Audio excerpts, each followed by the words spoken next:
네. 강남, 서초, 송파, 용산구 이런 토지거래 허가구역 지정 관련 업무 처리 기준 네. 이게 조금 바뀐 게 많습니다. 예, 국토부는 3월 19일 이건 다 아시는 거고, 예, 그래서 일단은 이제 9월 말까지죠. 그래서 이게 그동안 어떻게 보면 토지거래 허가구역이요 각 지자체별로 기준이 다 틀렸어요. 근데 이거를 국토부에서 지금 가이드라인을 정해줬습니다.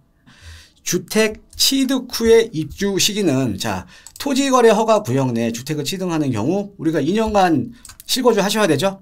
그러니까 실거주 목적으로 내가 주택을 취득해야 되는 거잖아요. 근데 요거는 원칙적으로 취득 시점부터 이제 발생을 한다라는 거죠. 이때 허가관청은 통상적인 거래 절차상 허가 신청, 허가 계약 체결, 잔금 완납 등기까지 4개월 정도 소요되는 점을 감안하여 허가일로부터 4개월을 기준으로 신청인의 이제 토지 이용 계획서상 입주 시기에 대한 허가 여부를 판단할 수 있다. 예시를 보면 빠릅니다. 네. 예, 허가일로부터 최대 4개월 이내 취득하고 예, 취득일로부터 이용 의무 이행이 가능하다. 근데 다만 토지 취득일이 그보다 빠를 경우 해당 토지 취득일로부터 이용 의무를 이행하여야 함. 4개월보다 빠르면 그때부터 이제 내가 실거주를 해야 된다라는 거죠. 자, 그런데 신청인이 주택을 취득을 했는데 입주를 이행하지 못하는 부득이한 사유를 소명을 하고 허가관청이 이를 인정한 경우에는 필요한 범위 내에서 허가관청은 취득 및 입주 시기를 유예할 수 있다. 자, 이런 거죠. 이미 주택을 보유하고 있는 경우 신규 주택 취득을 목적으로 토지 거래 계약 허가를 신청할 수 있는 그러니까 주택이 있어도 우리가 할 수가 있어요. 근데 그전에는 기존 주택 매도 조건으로만 했습니다. 근데 이번에 임대부가 하나가 또 들어온 거예요. 임대부가. 네. 그러니까 조금 완화는 됐죠. 조금. 예. 자, 신청인은 당해 지역에 거주해야 할 사유 또는 자기 거주용 주택 토지를 추가 취득해야 하는 사유에 대해 구체적이고 객관적으로 소명하고 기존 주택의 처리 계획을 제출해야 한다. 기존 주택의 처리는 매매, 임대 등의 방식으로 그러니까 임대가 추가된 겁니다. 임대가. 예, 그러니까는 굳이 매매 안 해도 내가 갖고 있는 주택 임대 내가 허가를 듣겠으면 임대로도 이제 가림이 가능한 거죠. 예, 그래서 허가관청은 기존 주택의 처리 기한에 대해 통상적인 계약 절차에 따라 6개월을 기준으로 허가 여부를 판단할 수가 있다. 라는 내용입니다. 그래서 예시가요. 주택을 한 채 이상 소유하고 있는 신청인이 토지거래 허가구역 내 주택을 추가로 구입하려는 경우 즉 강남 3구나 용산에 아파트 사고 싶어요 하는 경우 네. 허가일로부터 6개월 이내에 기존 주택을 매매 또는 임대한다는 내용의 약정서가 처리 계획이죠. 제출하는 경우 허가가 가능하다. 소명해라. 예, 근데 그전에는 매매밖에 안 됐거든요. 네. 예, 임대가 추가된 거죠. 그러면 이 주택을 계속 끌고 갈 수 있는 거네요. 갈 수도 있는 거죠. 네. 예, 예. 자, 그 다음에 입주권, 이제 분양권 등의 허가 대상 여부입니다. 그러니까 만약에 이제 강남 3구 용산 이외 토지거래 허가구역이 확대가 되면서 여기 특히 지금 한남뉴타운 같은 경우가 지금 걸리는 거죠. 한남 3구역이 지금 가대처분 인가가 끝났잖아요. 그렇죠? 네. 예, 이런 데가 걸리는 거거든요. 부동산 거래 신고 등에 관한 법률 제11조에 따르면 토지에 관한 소유권, 지상권의 취득을 목적으로 권리를 이전하거나 설정하는 계약도 허가 대상으로 규정하고 있다. 특히나 재개발 재건축 등에 대해서 관리처분 인가가 났어요. 근데 이거는 내가 매입하게 되면 입주권이 되잖아요. 네. 그렇죠? 그럼 얘는 입주권은 종전부동산의 유형 및 멸실 여부와 무관하게 신축이 되는 아파트 소유권을 그러니까 입주권이라는 게 그러니까 조합원 거 매수한 거잖아요. 네. 그렇죠? 그러니까 내가 나중에 어차피 신축되는 아파트의 소유권을 취득할 수 있는 권리가 된 거잖아요. 그렇죠? 그래서 이러한 입주권 거래도 토지거래 허가 대상에 해당이 된다. 네. 자, 예를 들면 건축물 대장상으로는 연립 다세대 주택이나 관리처분을 받았어요. 근데 아직 철거되지는 않았지만 얘는 아파트 입주권을 취득을 한 거거든요. 네. 근데 아파트 입주권 이꼬로 우리가 나중에 신규 아파트 소유권 아니에요. 네. 그러니까 이런 경우 토지거래 허가 앞으로 받아야 된다는 거죠. 빌라여도요. 네. 자, 그런데 이런 건 있습니다. 도시및중앙정비법, 주택법 제54조 등에 따라 최초로 주택을 분양받는 분양권 있잖아요. 분양권. 내가 일반 분양 받은 거, 조합원 거 받은 건 입주권이고 일반 분양 받는 건 분양권이잖아요. 네. 얘는 토지거래 계약 허가 대상에 해당되지 않아요. 분양권은. 다만 최초로 주택을 분양받은 경우 외에 분양권 전매할 때 있죠. 분양권 전매할 때. 네. 그러니까 최초 분양 내가 받아서 다른 사람한테 분양권 전매했어요. 네. 이럴 경우에는 예, 토지거래 허가 대상입니다. 아이고. 네. 이럴 경우에는. 네. 그래서 입주권 분양권의 경우 여기서 분양권은 최초 분양분이 아닌 이제 전매한 분양권이겠죠? 네. 예, 허가관청이 관리처분 계획 인가 등에 따른 공사 일정, 입주 확약, 이용 의무 기간 등을 포함한 신청인의 토지 이용 계획을 확인하고 토지 이용 계획이 자기 거주 목적에 부합한다고 인정할 경우 허가관청에서 토지거래 계약 허가 여부를 판단할 수 있다.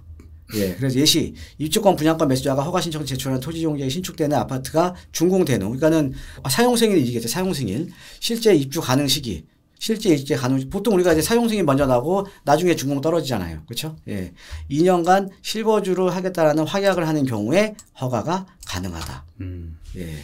그냥 간단하게 따지면 입주권이나 아니면은 내가 분양권 전매받아서 분양권을 갖고 있는데 이거 나중에는 그러니까 신축 아파트가 들어서고 나서 사용 승인 받고 우리 입주하잖아요. 네. 입주할 때 2년 실거주 해야 된다라는 거죠. 예, 그런데 만약에 이런 게 있어요. 내가 입주권 샀는데 아직 멸실되지 않은 주택이 있어. 그리고 거기 1년 살았어. 네. 그럼 그것도 포함시켜줘서 나중에 1년만 더 사면 되는 겁니다. 아, 네. 예, 이렇게 보시면 돼요. 그럼 빌라에서 이미 2년 사셨던 분들은 포함이 아니거든요. 포함 아니죠. 네. 기존에 채웠잖아요. 네, 알겠습니다. 예. 그래서 여기에 보면 다만 재개발, 재건축 등으로 종전 부동산이 이미 철거되어 즉시 실거주가 곤란하거나 입주 철거되어 실거주를 계속 못하는 경우. 이거 궁금해하실 것 같아요. 예, 이거는 지금 못 살잖아요. 네. 못 사니까 사용승인 이후에 내가 이제 거주하면 되는 거예요. 예. 신축 들어서고요. 예, 또 종전 부동산에서 거주한 기간과, 그러니까 재개발, 재건축 멸실되기 이전에 주택에 거주한 기간과 입주하여 거주한 기간을 합산하여 이용 의무 기간 이행 여부가 2년만 맞추면 된다는 거죠. 네. 즉 여기 예시가 나왔는데 관리처분 인가 이후 종전 부동산이 멸실되기 전 1년을 거주한 경우, 또 실제 입주 가능 시점부터 자녀 이용 의무 기간 1년을 거주한 경우에는 2년 채운 거잖아요. 네. 자, 관리처분 인가 이후에 벌써 철거됐어. 근데 내가 거주할 데가 없잖아요. 근데 입주권 샀어. 그죠?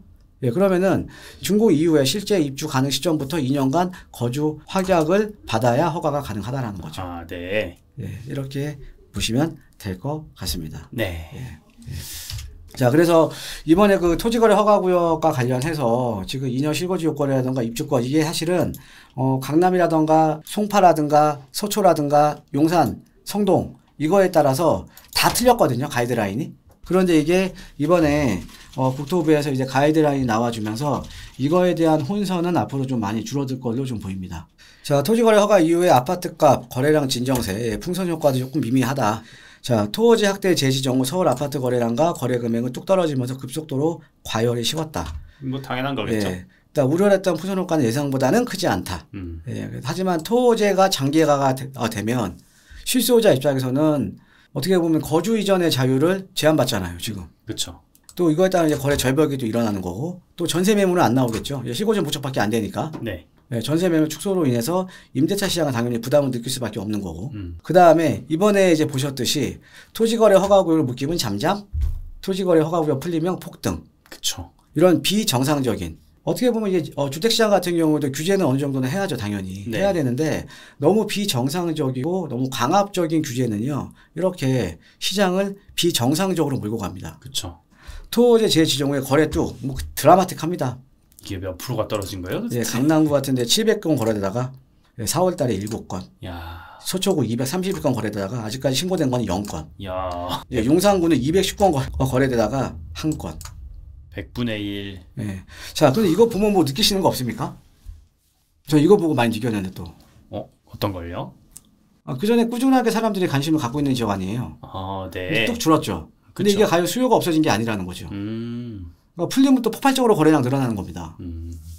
이걸 억누른다라는 거죠. 네. 지금 이거 보시면 지금 드라마틱 하잖아요. 그러면 나중에 풀리게 되면 이 억눌렸던 수요가 여러분들 이번에 느꼈듯이 또 이 억눌렸던 수요가 한꺼번에 폭발하는 거 아닙니까? 그렇죠. 어느 정도는 시장 자율에 맡겨야. 그죠? 이렇게 해버리니까 더 똘똘한 한 채 하는 거예요. 투자자들 입장에서도. 네. 뭐 매물도 줄어들 수밖에 없겠죠. 뭐 싼 가격에 팔 이유가 있습니까? 네. 예, 그래서 서초, 송파, 용산, 강남 다 줄어들었죠. 예, 서울은 어떻게 보면 서울 전체적으로 보면 매물이 한 4% 정도 줄어들었는데 지금 강남 3구와 지금 용산 같은 경우에는 대략 평균적으로 한 17, 18% 정도 예, 많이 줄어들었죠. 그렇죠. 예. 자, 가격 상승폭은 뭐 거래량이 줄어들었는데 뭐 가격 상승폭 안 줄어들었겠습니까? 그렇죠. 하락이 아니라 그 상승폭이 줄어든 거죠. 네. 그러니까 하락이 아니라 가격 상승률은 이제 강남구 0.83에서 0.16%, 서초구는 0.69에서 0.16%, 송파구는 0.79에서 0.08%, 용산구는 0.34에서 0.14%로 이제 기록을 했다. 하지만 가격이 내려가지는 않았다. 네. 그렇죠. 그러면 전체적으로 이제 고가의 아파트가 있는 강남 상구나 용산에 지금 거래량이 묶이다 보니까 서울에 거래되는 평균 매매 가격이 확 줄어든 거죠. 네. 지금 이제 도표 보시는 것처럼. 이게 1월 비교해서 용산까지 묶여버리니까 더 떨어졌네요. 그렇죠. 네. 네, 지금 뭐 2월달 피크였고 3월달 좀 줄어들고 10월달은 이제 뭐 강남 상구 용산 거래가 안 되니까 네. 당연히 평균 매매가는 줄어들 수밖에 없다라는 거죠. 예.